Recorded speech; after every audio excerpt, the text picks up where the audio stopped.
Hello, and welcome to the Invisible Activity Podcast, a show where we look at the projects, priorities, thoughts, ideas of various artists, thinkers, community leaders, and makers in our current moment. Underneath the media storm of current events, there's an underlayer of action, discussion, and creation all across the spectrum. Our aim is to bring this underlayer to the surface and let it pollinate across the medium of the internet. I am your host, Gabriel Soto, and today I'm going to be in conversation with my co-host, Laura Schaefer. Laura is the director and founder of Compound Yellow, a local independent art space in Oak Park, Illinois. Compound Yellow is the manifestation of Laura's ideas of communal and public spaces, performative art forms, and shared workshops, among many other avenues of social action and public collaboration. In every discussion I've had with Laura, we've managed to touch on a wide spectrum of topics, ranging from pedagogical theory to esoteric rituals, from sociology to ecological utopian ideas. Her mind is a fountain of good ideas, and I'm glad to be sharing one of those discussions with you tonight. In this episode, we will be discussing ideas of creativity, nature, the environment, and the individual. Links to resources and literature that we talk about will be added in the video description, so be sure to check those out. Thank you for tuning in to Invisible Activity, and enjoy.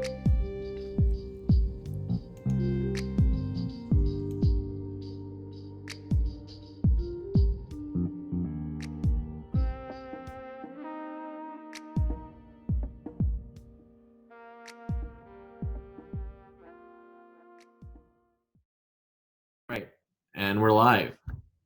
Wow. Big change. Hi, Gabriel. hello.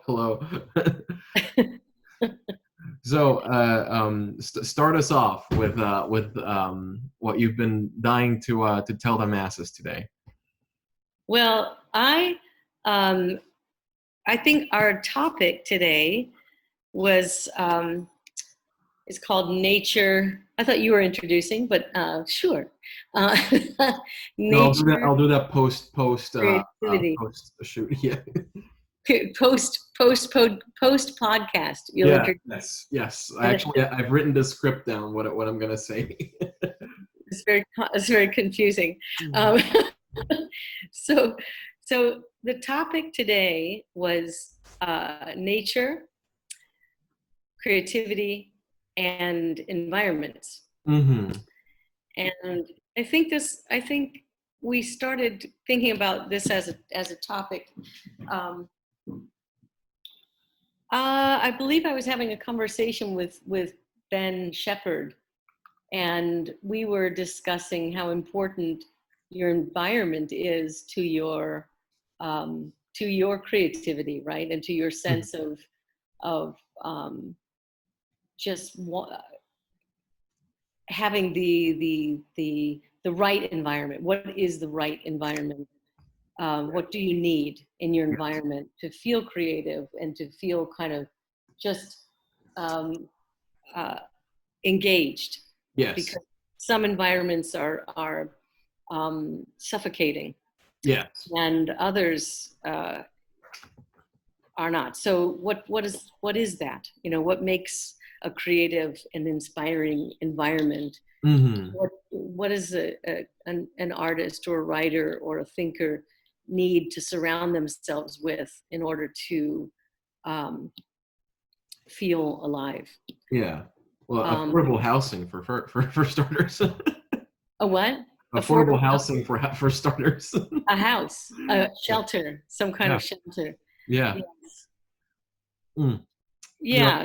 I was thinking that by one environment, we were you were going to start referring to actually the biological environment. The biological environment? Yes. You know, like the ecology of an environment. You know. Yeah. So tell me more about what you mean by that, Gabriel. Oh, because I was actually thinking about how when a person is or an individual is in a state of creativity, I think that there's sort of a continuation of natural processes happening that can be considered ecological, and how in the environment, and by that I mean like the biosphere of the planet, there is sort of a tendency for creativity in the actual movements, of large movements of animals to the actions of a measly water bear. There's a creativity persistent all across the scales of the environment. So I was actually thinking more about along those lines. Hmm. Yeah. I think so. Something happened last night in my actual physical environment that is Yes. making me very dull-witted today. So, Yeah. and I was a little concerned about that because I think the level on which you're talking right now is a little bit beyond my mental capacity. Right. Um, so So let's in bring it back down to the human level, okay? well, I mean, I think what you're saying is much more interesting than Mhm. what the few brain cells that I have in the moment we're able to kind of glom onto a Mhm. few minutes ago, and I think that's because sleep is really important, It is. and It I think is. we completely underestimate that the importance of sleep. Yes. Um, it literally can make or break pretty much everything. Yeah. It can make you crazy without it, absolutely like Mhm. raving mad. And it can also just be and so restorative that with sleep, your brain is working so well, and without it, then you have what you're hearing now. Mhm. Um, so I think that being said, I think maybe you should take the lead on this conversation and You tell sure? me about what you've been thinking about. Tell me more Okay. about what you just were talking about. I mean, sure. I mean, hopefully I can get you to bring some thoughts into it as well. Uh, Yeah, I mean, maybe. because I mean, your project in Compound Yellow has always as this overtone of ecological action. Like in in Compound Yellow's garden, you have these raised beds that are just for wild local flowers to grow by themselves. Right. Yeah, and I think that I wanted to bring this into this because I feel like it's a big thing in Compound Yellow to always bring back to the environment. I mean, we've had Seeds in Service, come in and present their work at the Christmas festivities, and we've had Corey Hagelberg, right? Yes. Yeah, Mhm. come in and he's working on ecological projects, and one philosopher that I've been listening to quite a bit is his name is Bruno Latour, and he's a French philosopher, and he was one of the first people to start naming the actions and goings on in the biosphere as Gaia. We have like that sort of new age term Gaia as like Mother Earth or all that, but he's actually really bringing it into the academic sphere by calling Gaia the sum of all ecological processes in the ecological sphere, in the biosphere. um, and then there was this he also talks about decentering the human being.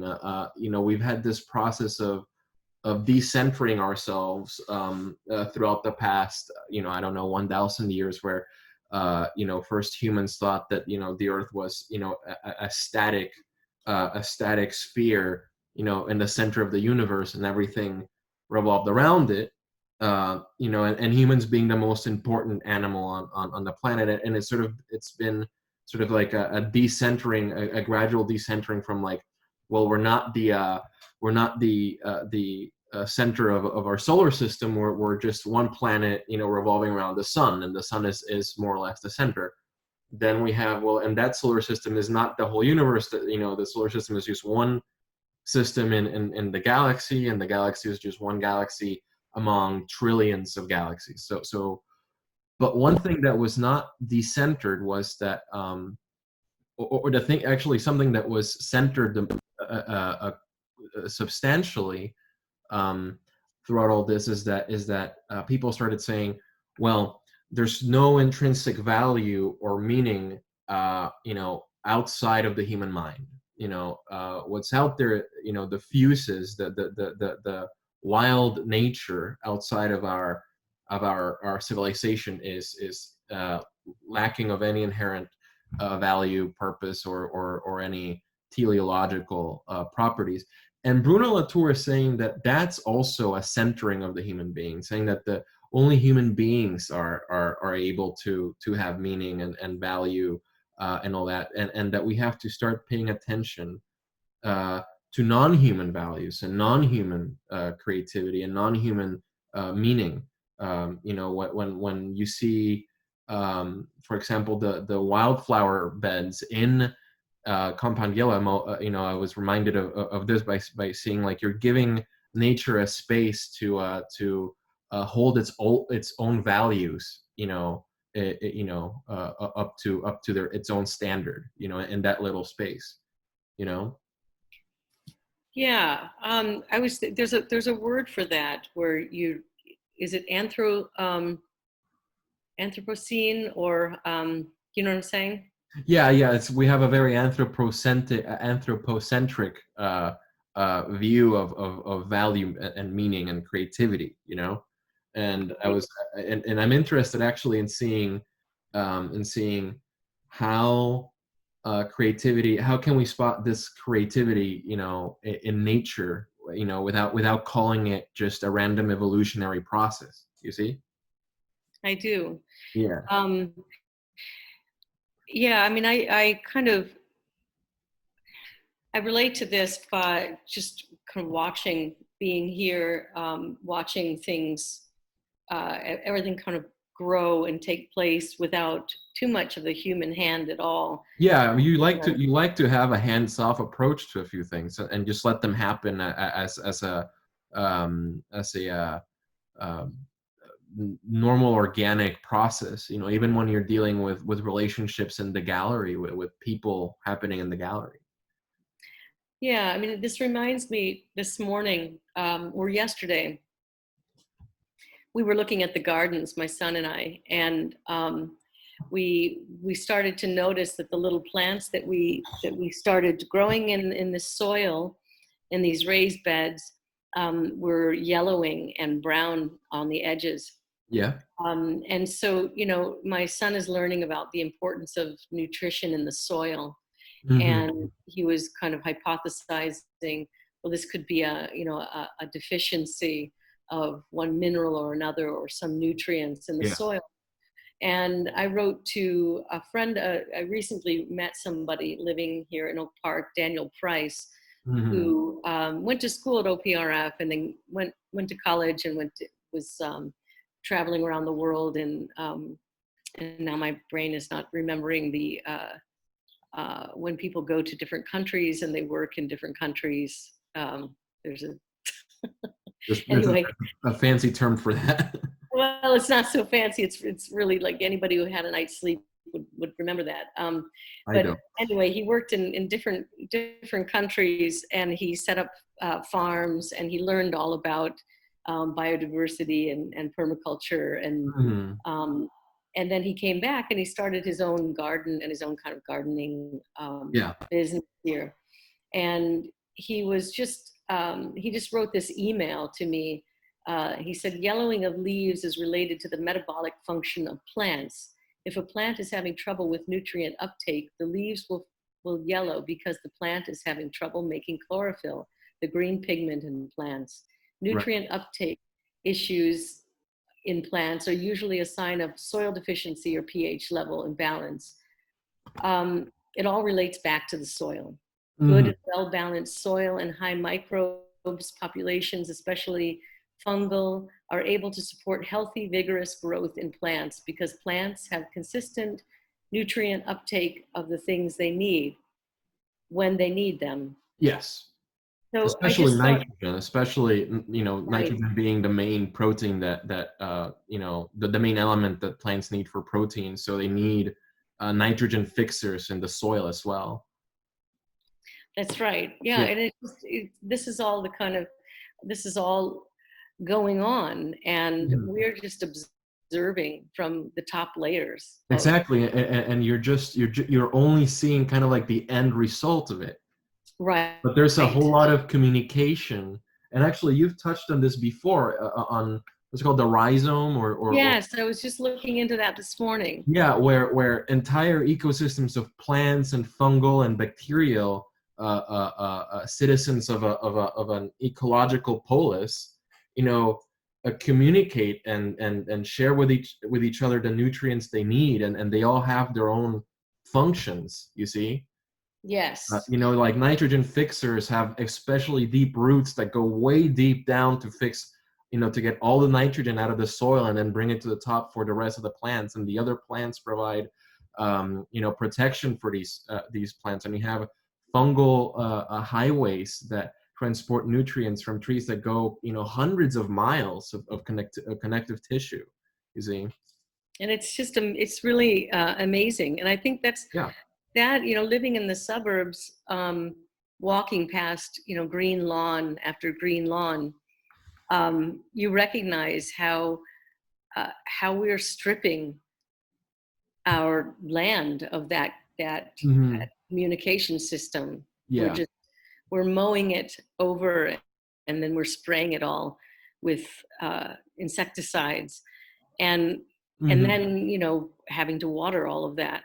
Yeah. And so I mean it's just such a wasteful use of land, and yet maintaining something wild, you're constantly asking yourself what your role is as a human being. You Exactly. live, Yeah. Yeah. Yeah. right, because you live in a society where people who walk by a wild space Hmm. consider it to be unkempt and uncared for. Yeah, or just noise, you know?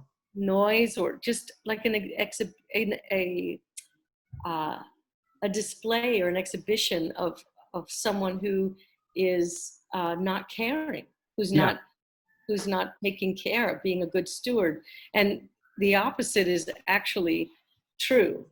Um, we're not in this space in particular, and there are many wild spaces around. As Mhm. I'm walking, I'm noticing the feeling that my body. Wait, hello, can you hear me? Wait, Laura, can you hear me?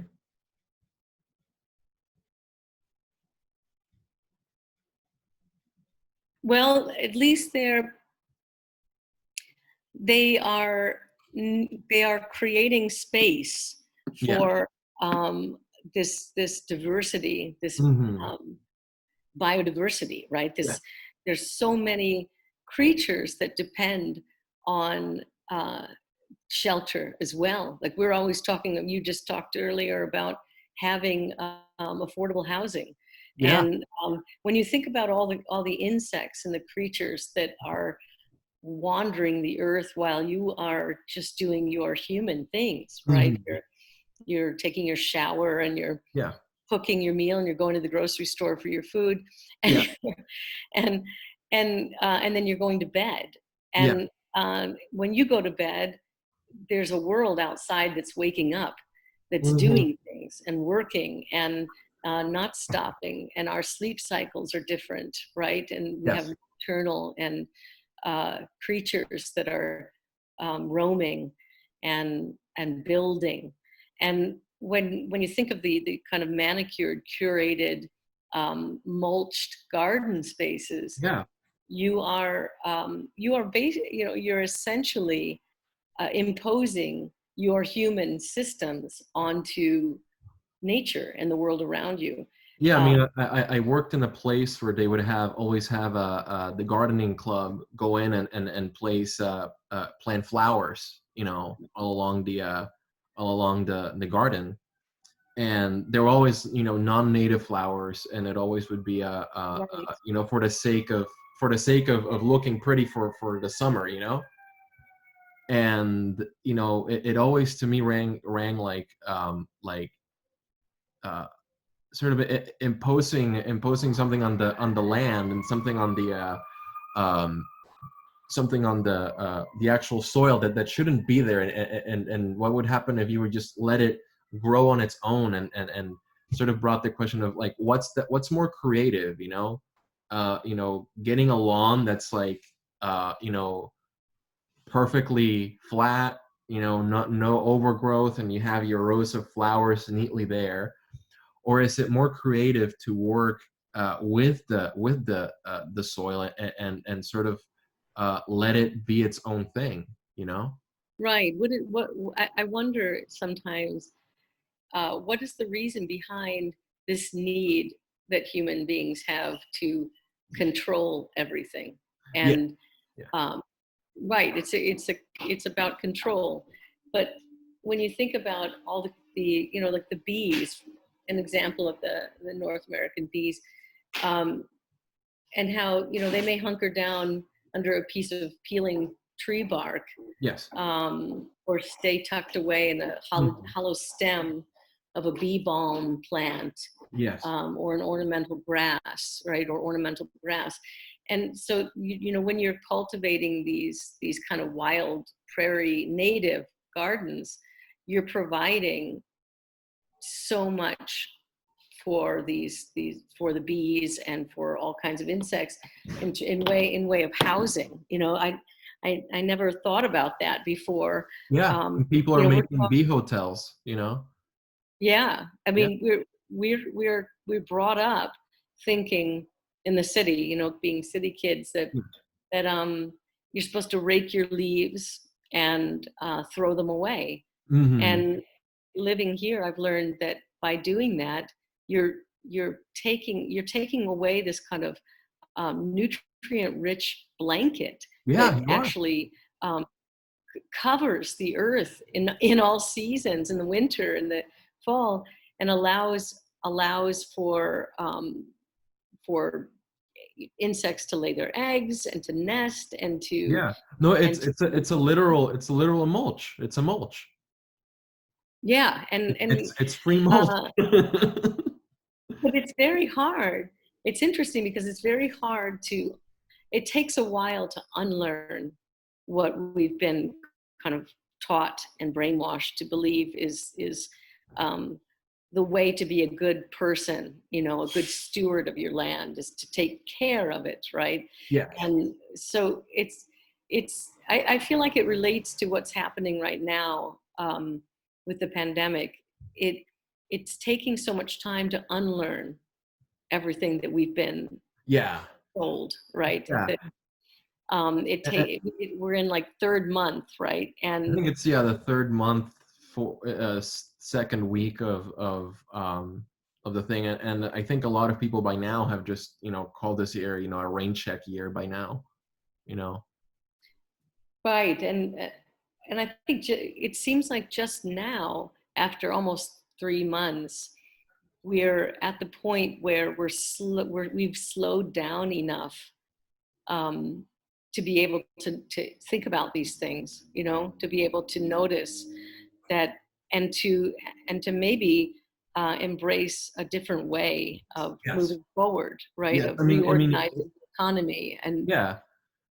And there is this sort of oppressing. Well, I mean, I think we haven't considered it oppressing until we've seen it, right now, we've seen sort of the failure of systems to prevent, or to take care of people with coronavirus.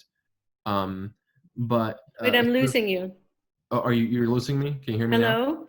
Wait, can you hear me now? Hello? Wait, hold on. What's going on? Shoot, train of thought. That's what happens when the audio goes out. No, I know. I was actually Disruptive. I was brushing up on topics for this podcast that we're doing, and I started stumbled across a lecture about non-modern alternatives to our predicament, and it started going Mm-hmm. on the development of the paradigm of modernity, where it was starting to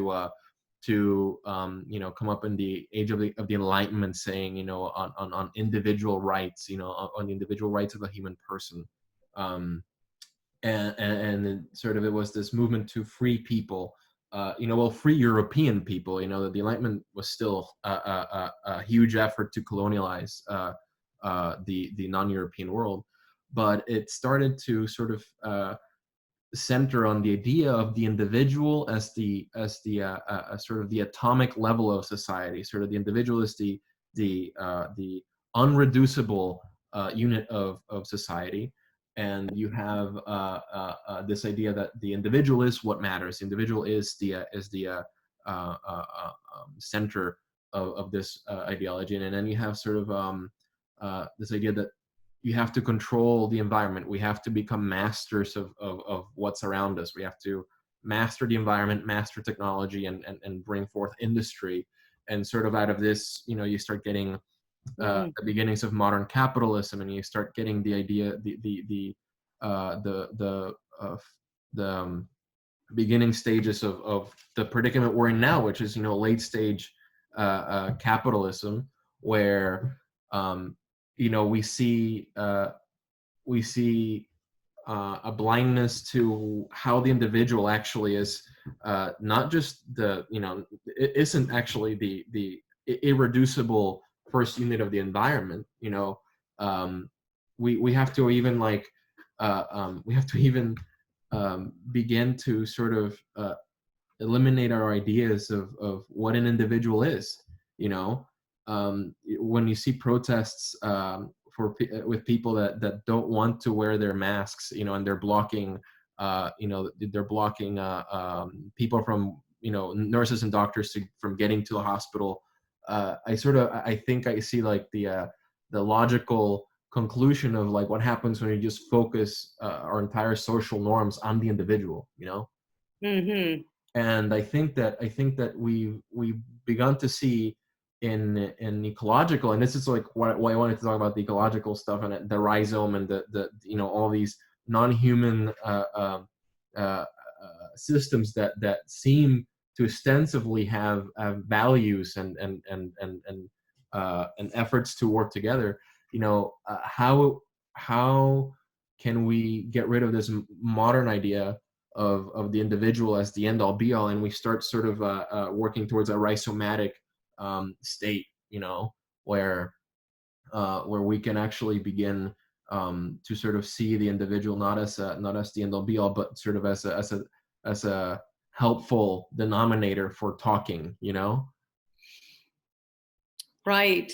And do you do you have any ideas on that? Like what are your have you had any ideas for how we can do that or begin to do that? Or do you see examples or elements happening today that give you hope? I think that permaculture is a big step forward, and I think it's going. I think society is not going to get better in a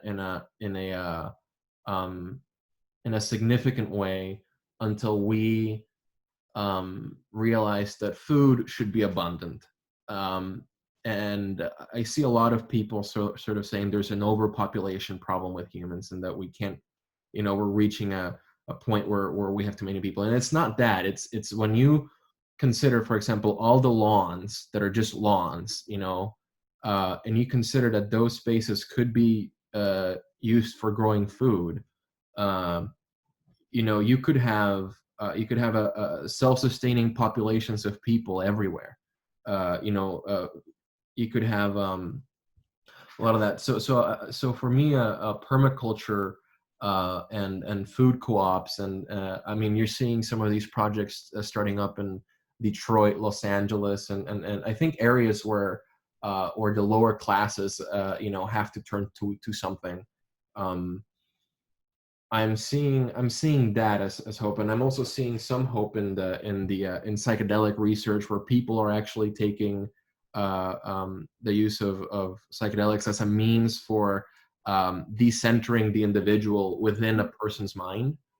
Mm. So I do think that there is hope, but it has to be something that has to be brought forth, and we have to sort of we have to learn to imagine the future in ways that have never been thought of before, because when we think of the future, I don't think we're very creative about it, you know. I don't think we're creative about it at all. I No. mean, we think about floating cars or electric scooters, or we think sort of like we sort of just think like capitalism plus 50 years, or like capitalism plus more technology, Right. Right. when historically that's never the case. What truly changes is the paradigm that people have, you know and Yeah. I think we're at a crossroads. I mean, I think we're actually at a place where we have to start to imagine a world post scarcity, or we have to start to imagine a world where, I mean, some people think, nobody's gonna grow food on their own lot. I mean, it takes time, effort, and all that. I mean, like, yeah, but what are your values? Because Mhm. if you truly value something, whatever cost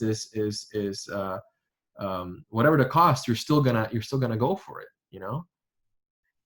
Yeah. And, I think part of it is that this all takes time. And in our in our culture now, people that's what people don't have, right? They're forced to work 2 or 3 jobs just to make ends meet, just to be Yeah. able to pay for their rent or for Yeah. food, because their hourly wages are well below a living wage. Yes. And there's no time. And so, the cultivation of the soil and land that makes the soil suitable to growth of food that people can actually eat, that takes time and It that takes takes years. effort. It takes years to get Exactly. soil to go, truly It black. mediates You the know. soil, absolutely. And we've polluted it so intensely and we've compacted it. Yeah. We have ignored it and not thought about it and built on top of it. And Hmm.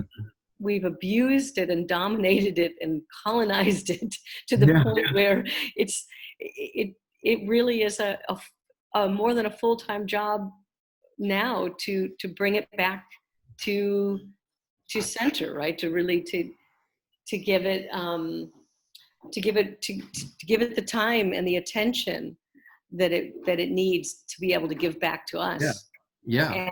And so, I mean, to me, you're right. When you think about what we value, if I saw there was something going on where empty plots of land at some point in Chicago were being offered to people in the neighborhood, in that neighborhood where there were many plots of land empty, uh, to buy them for $1.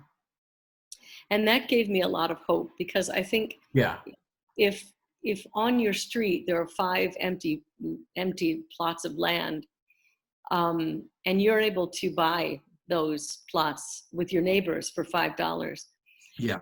and then you're able to together to start these community spaces, community Hmm. gardens, community parks, community spaces that grow a culture of interdependence. And then, there's hope. There's hope there. Yeah. um, but there isn't any hope if you don't have the chance to even own anything, right? If you don't, I mean, Hmm. I know that we talk a lot about ownership in America, and what does that even mean, but I think communal ownership, cooperative ownership, is very different than what we see around us, with especially, kind of in a suburb, an affluent Hmm. suburb like Oak Park, where you own much more than you need, right? Yeah. Um, and there are people who don't have the bare minimum Yeah, I of mean, what. right across you cross Austin Boulevard, and it's black and white. exactly. And part of we were talking about this morning because I was worried about this podcast given my probably an hour and a half of sleep, um, and be living on these edges, right, on the corridors. Yeah, because I Um, mean, just for context for the audience, I mean, you live yes, excuse me. very close to Austin, and you're kind of like Yeah, at the border between Oak Park and Austin, so you sort of see both communities in a crossroads, basically.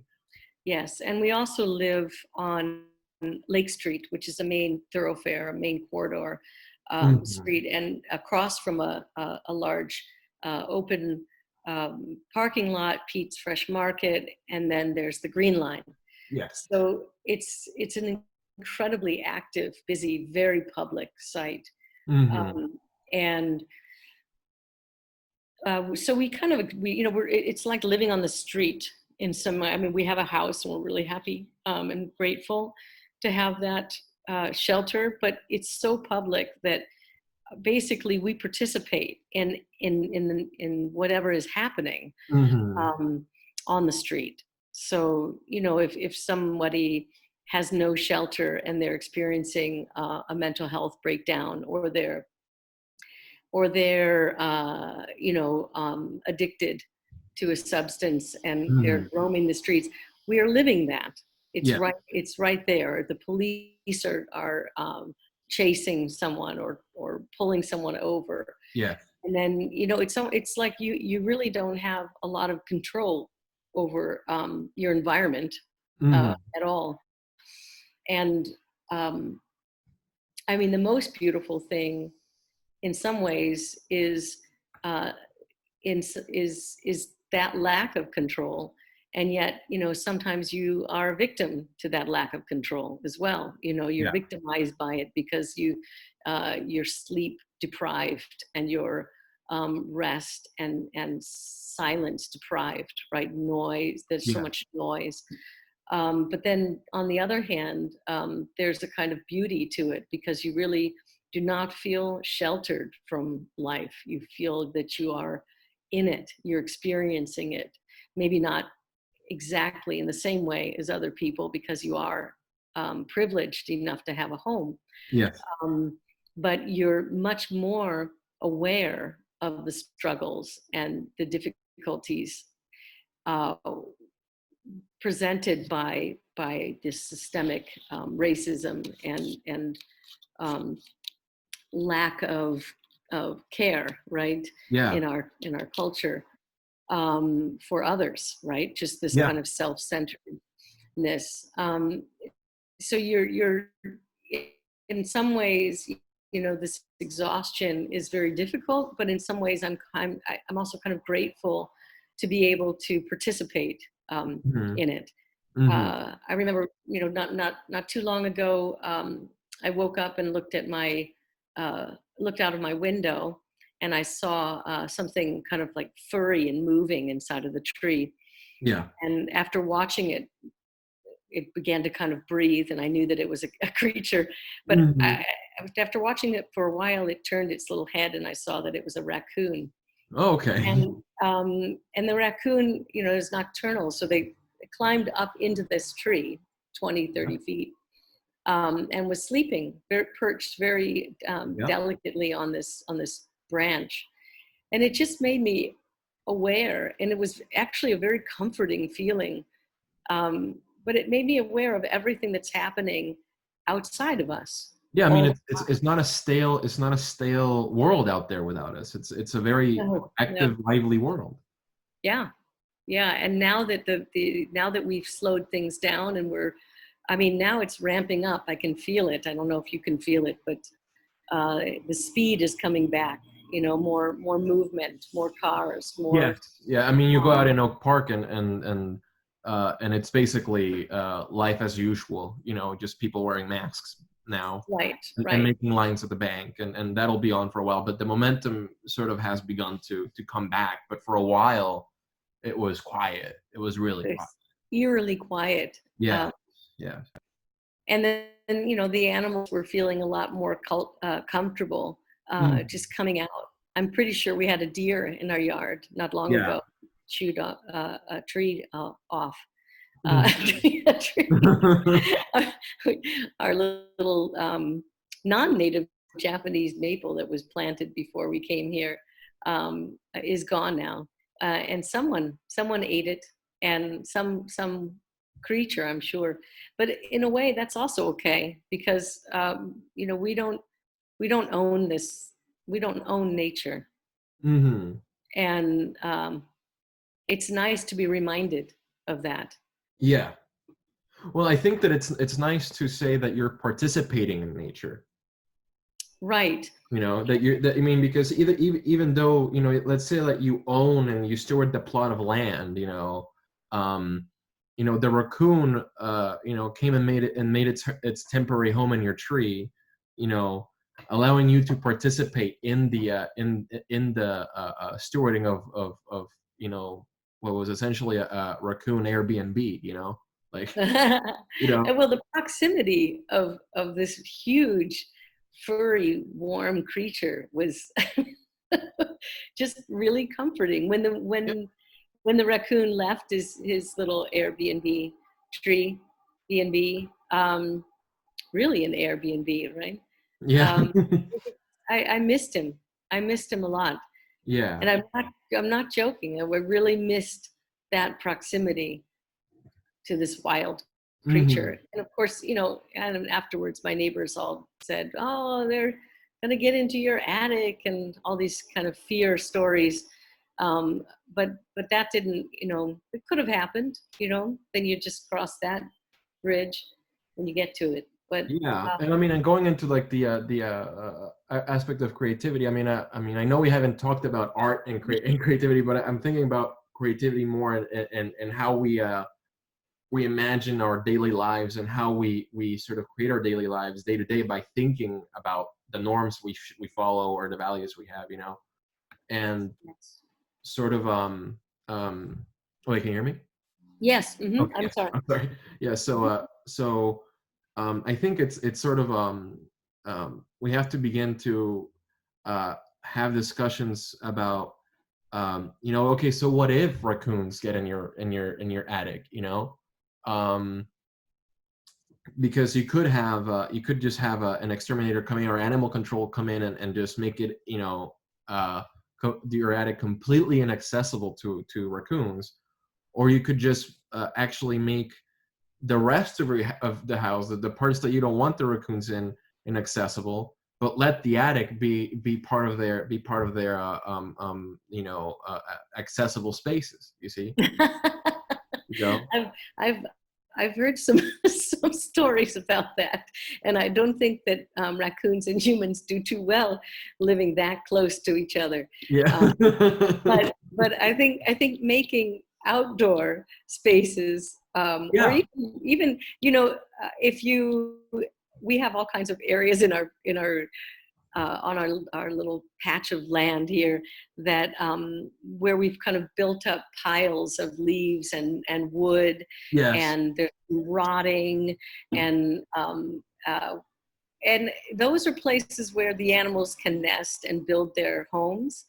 And I think that is in the best kind of case scenario, because um, we don't. Yeah, I think that the living kind of in balance with each other is the challenge, right? And Mhm.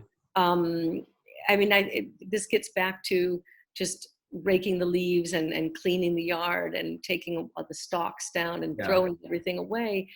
Um, you're throwing away the life force in all of that, right? Yeah. So this is not trash. This is organic matter that is our people's homes. And then you think we do that on a larger scale too, when we tear down uh, people's homes, right? We Yeah. tear down the projects because we think, oh, this isn't working, so let's Mhm. just tear this down. We'll just relocate these people, right? Yeah. Well, I mean, no, we'll let them relocate themselves more rather. Right, I mean, right. there's Come never up an with effort to relocate poor communities. no, we come up with good ideas, let's say, to have our community forum meetings, and lay out all the well-intentioned plans that never get actually manifested, Yeah. right? Yeah. And so I think, I think it all comes together. I read something that I'd like to share with people. It's an article, "My Health is Not My Own," by Nora Bateson. Yeah. Um, and I'm just going to read the meta message. Sure. Vitality or life is created through relationships that build relationships, and so on. Think of soil and how soil becomes a forest or meadow where birds and insects find their homes and where lovers walk hand in hand. The most important aspect of a healthy body or healthy family or a healthy community is not the health of the individuals, but the relationships between them. Mm-hmm. A family is several generations of relationships in multiple directions within a culture, within history. The relationships matter, and each communication with them also matter. This relational process is what life is made of. You know, Um, and actually, I completely agree. I was listening to another lecture a few weeks ago. It was a biologist who was working with a team to actually focus on finding out how the first true life forms on Earth, evolved into existence, and um, they were sort of trying to look at the thermal vents, or like thermal places where it was hot enough for protein structures to join into cell-like bubbles hmm, that held genetic material in them. But they encountered a problem in saying, well, like a one of these cells doesn't have the ability to tell itself to split into two. You know, it's still too basic. But they did experiments, and they were going into places where you still found these really primitive protein structures.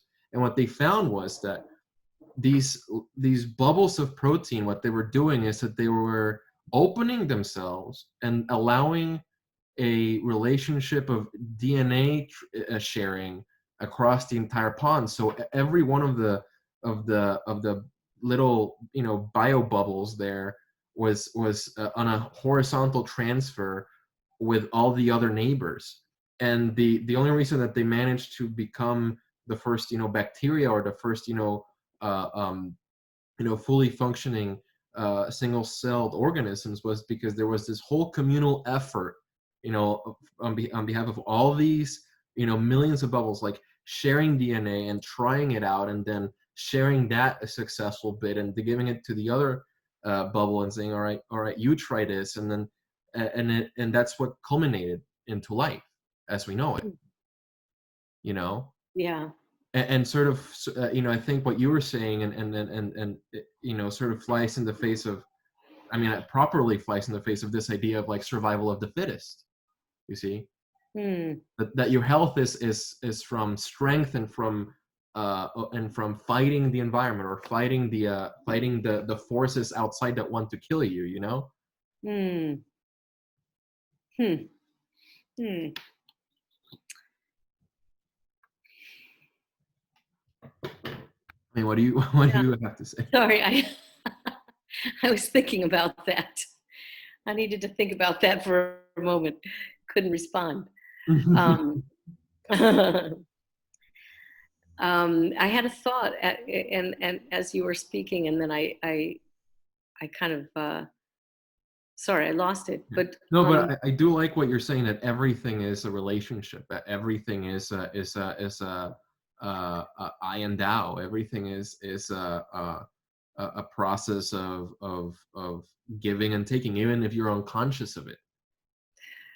right, I mean, it's everything we do has implications, Hmm. right, for Yes. everything else, and um, um, oh, I'm sorry. I Is your brain having a Yes, little trouble? my brain is going. It's like a Um, it's like I feel like a zombie Well, I think what you're at trying to say is like moments. every, yeah, I think what you're trying to say is that every action reverberates across, you know? Right. There's a ripple effect. I mean, Yeah. I feel like, a lot of this I know, might sound kind of trite, but it all just kind of goes. I mean, I was just reading about this morning. Actually, I listened to something that was kind of just very beautiful. I would love to be able to share that. It was I'm trying to think. No, I'm sorry. Kind of trying to find it. Um,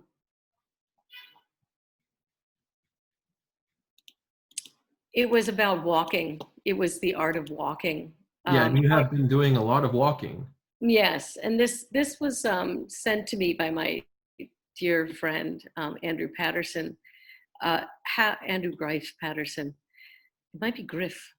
How to Walk Across Europe. It's you can listen to it, but it's a walking series. It continues weekly. Journey into it's the Dark Mountain issue 17. If you're interested in looking into it, the Mm-hmm. Dark Mountain Project, um, and this guy walks across Europe, across boundaries, across like terrain, uh, Mm-hmm. into the wild and into the cities. And it's an amazing thing to listen to. But I can highly recommend it. Um, but part of what he was saying was, and I think I even uh, posted it this morning. Because I live in Oak Park, Illinois, and in Oak Park they have these buttons that you press to get the access to crossing the street, um, Yeah. safe access, right? Should be, and they're called actually beg buttons. Did you know that? Beg buttons? They're called beg Beg buttons. buttons. So wait, what's the story behind that name? That you're basically kind of begging for as a pedestrian for permission to cross safely, Okay. and they're called beg buttons. Um, but so I was listening to this morning, and this artist, and I'm sorry that I'm not able to access his name in the moment. He said, "Be flexible with trespass laws. The land is not designed for your passage. A walker today is a rebel in an autocracy of cars. Yes. A walker today is a rebel in an autocracy of cars." Yes, and actually, I can see the sort of humorous take on it that the cars are making you beg for Right. their forgiveness for your impetuous desire to cross the street. How you know Exactly. Yeah. you know Right. So there's a term that you probably know much more about with your kind of avid reading habits, but it's called psychogeography. Actually, And I haven't encountered this. What's it about? really, Yeah, what's it about? well, from what I understand, and again, I just kind of um, started really looking into psychogeography. It was defined in 1955 by Guy Debord, maybe as pronounced, Guy Debord, as the Mhm. study of the precise laws and specific effects of the geographical environment, consciously organized or not, on the emotions and behavior of individuals. Huh. It has also been defined as a total dissolution of boundaries between art and life. Hmm. Psychogeography is an exploration of urban environments that emphasizes playfulness and drifting. It has links to the letterist and situationist internationals, revolutionary groups influenced by Marxist and anarchist theory, as well as by the attitudes and methods of Dadaists and Surrealists. So I've been thinking about this because of these walks that I've been taking, and this can be another podcast. Yeah, I mean, absolutely. Definitely invite artists, walkers, and walker artists, and just walkers in to talk about their experiences.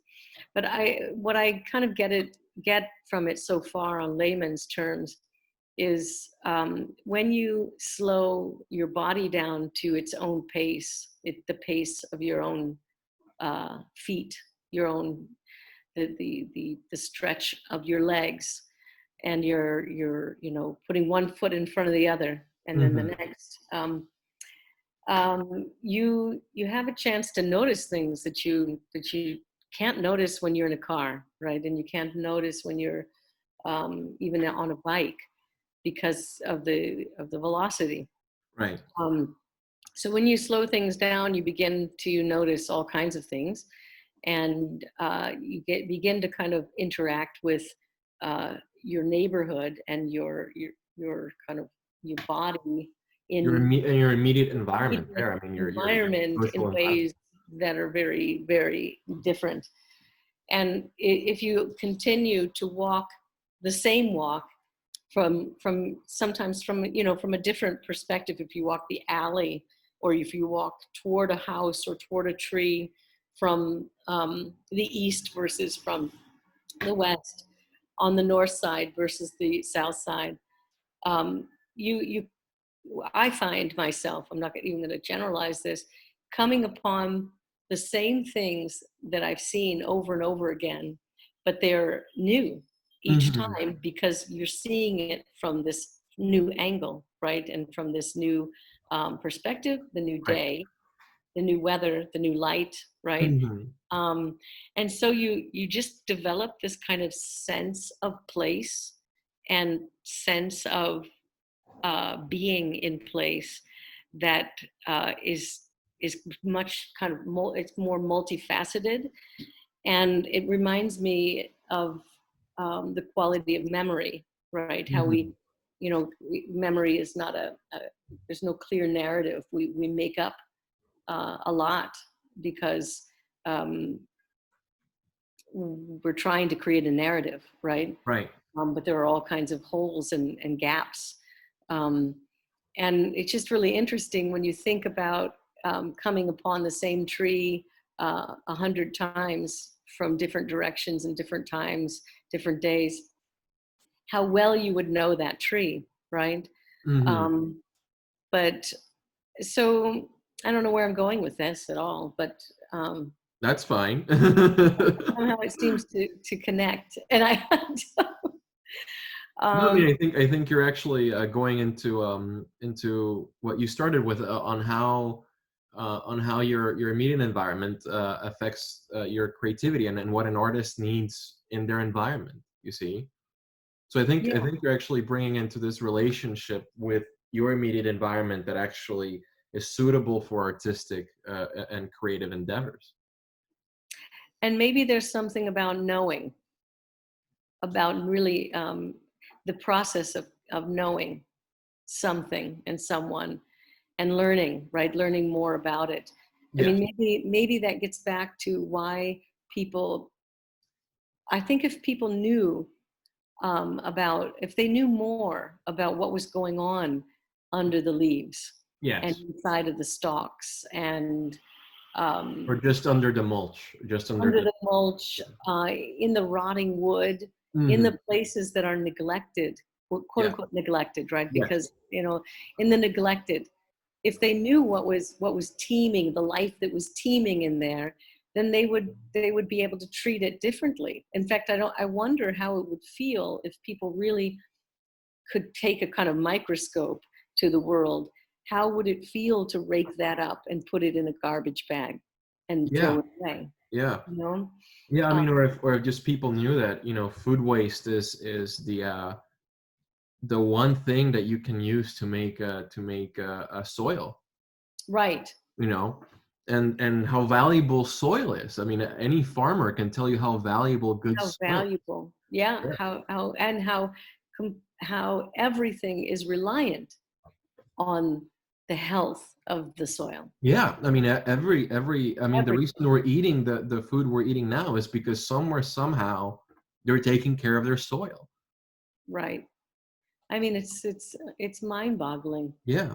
and it Uh, all goes back to really to education, right? yeah. Because we're and self and peer-to-peer education, sharing education, sharing information that other people can use to become more sensitive, right? All of Yeah. us I to mean, become and more now sensitive. you're getting into this, more rhizomatic way of handling ourselves in a social environment here. Mm, But hmm. I mean, because compound yellow, I mean, the way I see it, you always try to model it after, this organic exchange of skill shares, or even just goods and services, but having it being done in a way that's not sort of like a store, or a normal gallery, or a normal art space. You really try to bring these environmental like these ecological strategies that plants and fungal beings use, uh, to sort Absolutely. of to sort of create a different environment, and that's kind of like where I was going in the first section of this podcast, how I was seeing that there are there is value making outside the human sphere. You see, there is a meaning making and value making outside of the human brain, um, Mm, and it's going on there, and it's not a universe that man inhabits. It's a pluriverse of very different perspectives, very different worlds and realities mhm. happening in this reality of realities. You see, and I think that the way you're going at it is you're trying to create a space in which this pluriverses can meet, and risk being changed. Wait, can you hear me? Mm.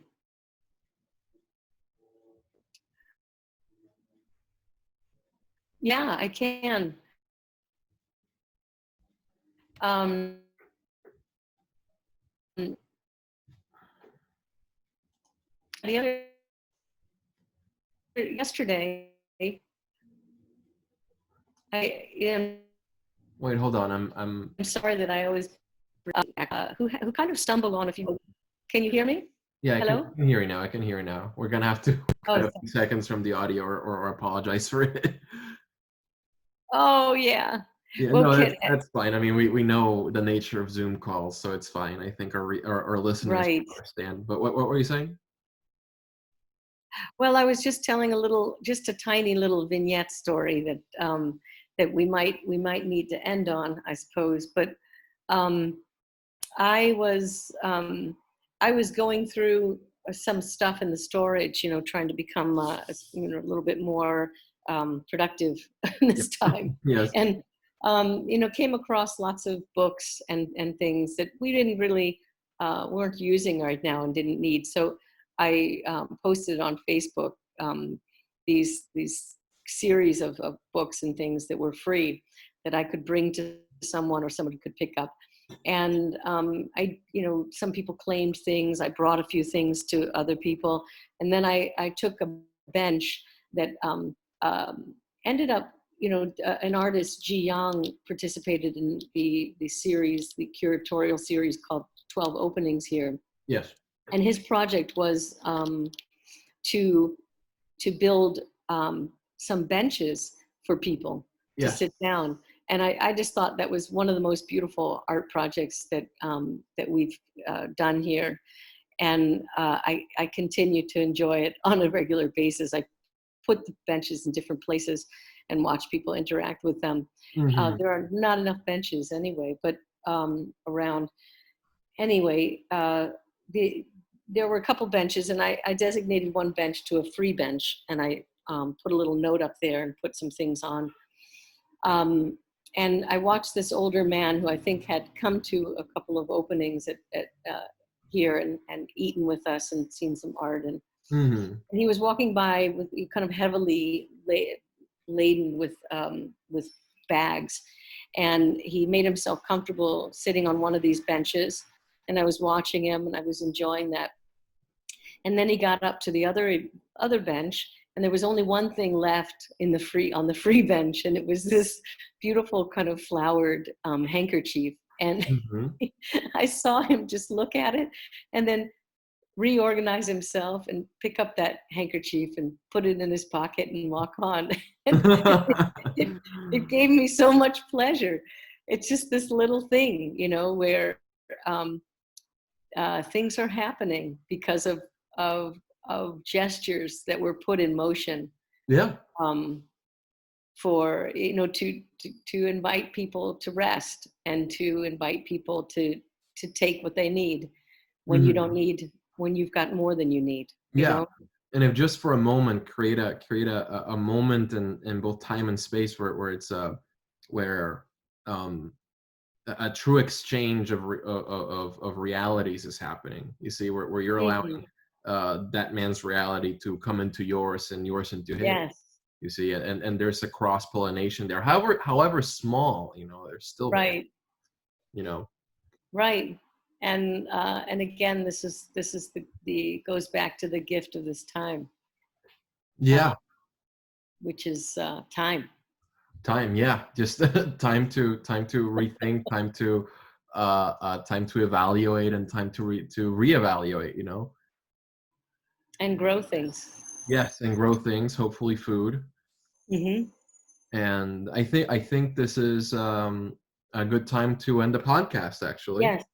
And and before the audio goes again, but no, it was a pleasure talking with you tonight, and we'll see what happens next episode. We'll see where our ideas take us. I'm looking forward to it. All right. Well, Laura, I guess this is it. Thank you for joining me, and this has been Invisible Activity.